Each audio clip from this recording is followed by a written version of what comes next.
नमस्कार दोस्तों, स्वागत है आपका हमारे YouTube channel being doctor official में।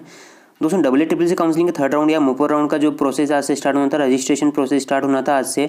लेकिन दोस्तों अभी जब मैं वीडियो बना रहा हूँ तभी स्टार्ट नहीं हो रहा, अभी कुछ ही देर में स्टार्ट हो जाएगा आफ्टर 5 PM। यहाँ पर आप देख सकते हैं वेबसाइट पर लिखा हुआ आ रहा है registration will start after 5 PM on 19 January. Okay, तो अब बात करेंगे दोस्तों इस वीडियो में आप सभी कैंडिडेट जो भी पार्टिसिपेट कर रहे हैं मोपर राउंड में, उनके लिए वीडियो काफ़ी यूजफुल और इंपॉर्टेंट, क्योंकि इसमें हम बात करेंगे क्या सावधानी आपको रखनी है, क्या ध्यान में रखनी है बातें थर्ड राउंड में मोपर राउंड में अगर आप पार्टिसिपेट कर रहे हैं। तो प्लीज़ इसे बिल्कुल भी स्किप मत कीजिए, पूरा एंड तक देखिए मेरे कहने पर, ठीक है ना। बिल्कुल भी स्किप मत कीजिए, कोई भी आपकी जानकारी छूट सकती है, इसलिए मैं नहीं चाहता इसको आप कोई गलती करें, इसलिए प्लीज़ इसको एक बार पूरा देख लेना।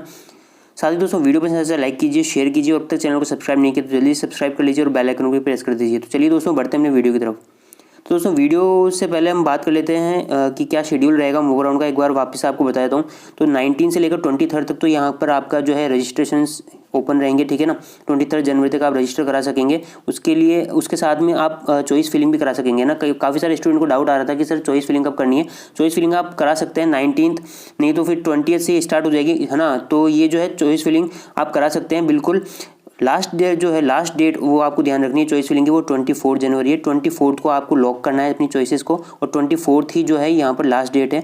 24 को आप 5 PM तक आप अपनी चॉइस कर सकते हैं फिल, और 5 PM तक आपको लॉक कर देना है। लेकिन अगर आपका जो है चॉइस लॉक नहीं होता है तो आपको डरने की जरूरत नहीं है, बिल्कुल ऑटो लॉक हो जाती है चॉइस आफ्टर 5 PM, ठीक है। तो आपको डरने की बिल्कुल जरूरत नहीं है। अब बात करते हैं इसका रिजल्ट कब आएगा। तो 27 को इसका रिजल्ट आ जाएगा मोपर राउंड का, थर्ड राउंड का। उसके बाद में 28 से लेकर 8 फरवरी तक यहाँ पर जो है रिपोर्टिंग रहेगी आपकी। तो ये बात कर ली हमने फटाफट से शेड्यूल की। तो अब हम बात कर लेते हैं दोस्तों कि कुछ जनरल क्वेरीज की जो आप सभी की आ रही थी, कुछ कॉमन जो क्वेश्चंस है स्टूडेंट्स के, वो मैंने अपने कमेंट्स में से ले लिए थे, उसके जो है आपको जवाब देने की कोशिश करूंगा इस वीडियो में। तो सबसे पहले तो हम बात करते हैं दोस्तों, कुछ स्टूडेंट पूछ रहे थे कि सर मैंने जो है फर्स्ट राउंड सेकंड राउंड में पार्टिसिपेट कर लिया था, रजिस्ट्रेशन कराते थे, कोई सीट नहीं मिली थी, क्या मुझे फिर से मोपर राउंड के लिए रजिस्टर कराना होगा। तो बिल्कुल नहीं, आपको फिर से रजिस्टर कराने की जरूरत नहीं है। Only those candidate who have not register in round 1 round 2 need to register, यानी कि केवल उन्हीं स्टूडेंट्स को रजिस्टर कराना है जिन्होंने राउंड 1 राउंड 2 में रजिस्टर नहीं किया था ना, पार्टिसिपेट नहीं किया था इससे पहले किसी भी राउंड में, ठीक है। वो ही रजिस्टर कराएंगे, बाकी किसी को फिर से न तो रजिस्ट्रेशन कराना है, न फिर से पेमेंट करनी है, न सिक्योरिटी अमाउंट डिपॉजिट करना है फिर से, ठीक है। तो ये आपका कन्फ्यूजन दूर हो जाना चाहिए कि आपको फिर से रजिस्टर नहीं कराना है, न कोई पेमेंट करनी है। अब हम बात करते हैं एक और कॉमन क्वेश्चन की, जो कई स्टूडेंट्स के आ रहे थे कि सर किस कंडीशन में हमारा सिक्योरिटी मनी फॉरफिट किया जाएगा और किस कंडीशन में हमें रिफंड मिल सकता है। तो आपको यहाँ पर फिर से बता रहा हूँ मैं आपको कि थर्ड राउंड या मोपर राउंड जिसे हम कह रहे हैं, ठीक है ना, इस कंडीशन में फ्री एग्जिट नहीं है बिल्कुल भी। अगर आप छोड़ते हैं सीट, आपको जो अलॉट हुई है सीट, अगर आप छोड़ते हो तो बिल्कुल फॉरफिट किया जाएगा आपका सिक्योरिटी मनी। और साथ ही आपको यहाँ पर बता दूं, आगे आप किसी भी राउंड में पार्टिसिपेट नहीं कर पाएंगे, इसलिए आप इस बात का ध्यान में रखें।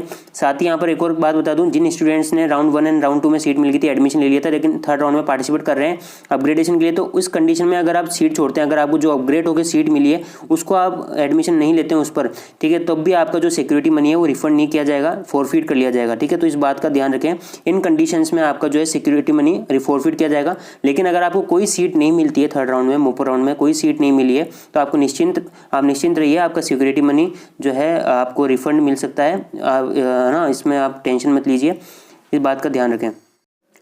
अब हम बात करें दोस्तों कि क्या अपग्रेडेशन अलाउड है थर्ड राउंड में। तो बिल्कुल, जिन स्टूडेंट ने राउंड 1 और या राउंड 2 में जो है सीट मिल गई थी, एडमिशन ले लिया था, लेकिन अब थर्ड राउंड में पार्टिसिपेट करना चाहते हैं अपग्रेडेशन के लिए, तो बिल्कुल आप करा सकते हैं, पार्टिसिपेट कर सकते हैं अपग्रेडेशन के लिए राउंड थर्ड में। लेकिन आपको यहाँ पर फिर से बता रहा हूँ कि अगर आप छोड़ते हैं अपग्रेडेड हुई हुई सीट को, यानी जो आपको थर्ड राउंड में अपग्रेड होकर सीट मिली उसको और आप छोड़ते हैं, उस पर एडमिशन नहीं लेते हैं, तो आपको फर्दर राउंड्स में पार्टिसिपेट नहीं करने दिया जाएगा और आपका सिक्योरिटी मनी भी फॉरफिट कर लिया जाएगा, ठीक है। तो इस बात का ध्यान रखें अगर आप अपग्रेडेशन के लिए थर्ड राउंड में पार्टिसिपेट कर रहे हैं। तो हम बात करते हैं एक और कॉमन क्वेश्चन की, जो कई स्टूडेंट्स के आ रहे थे कि सर मैंने जो है फर्स्ट राउंड या सेकंड राउंड जब भी रजिस्टर कराया था, तब मैंने केवल गवर्नमेंट कॉलेजेस या गवर्नमेंट इंस्टीट्यूट्स के लिए ही काउंसलिंग कराई थी, लेकिन अब मैं डीम्ड यूनिवर्सिटी में ही पार्टिसिपेट करना चाहता हूँ, क्या ऑप्शन है। तो बिल्कुल आपके पास रीसेट इनिशियलाइजेशन का ऑप्शन होता है।